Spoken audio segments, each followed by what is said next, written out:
3-way setup tayo mga boss. Ito yung gagamitin natin na pang sound check, battle mix. Yan. Yung channel 1 natin sa sub, sa channel 2 yung pang mid at high.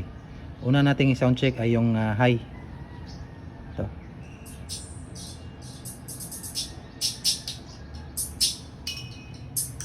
Yan yung tunog ng ating mid high. High yung tumutunog ngayon.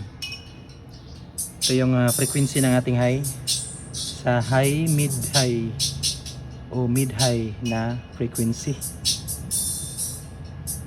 6.8K, masyadong manipis.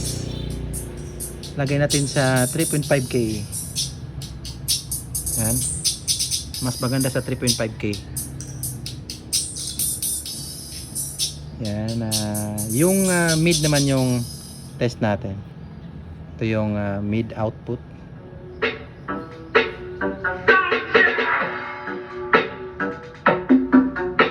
Ito naman yung frequency ng ating mid. Ayan, masyadong nipis. Mas maganda na sa 260 o 250.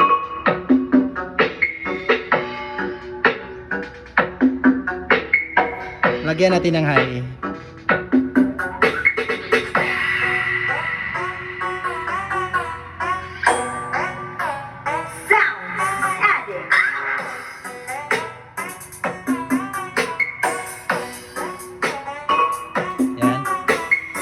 Off muna natin yung mid at high, yung sub muna.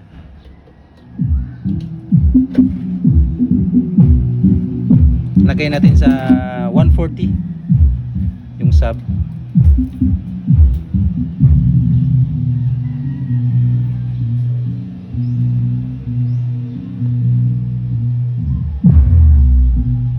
Yan. Naka 140 yung sub natin. Lagay natin sa 240.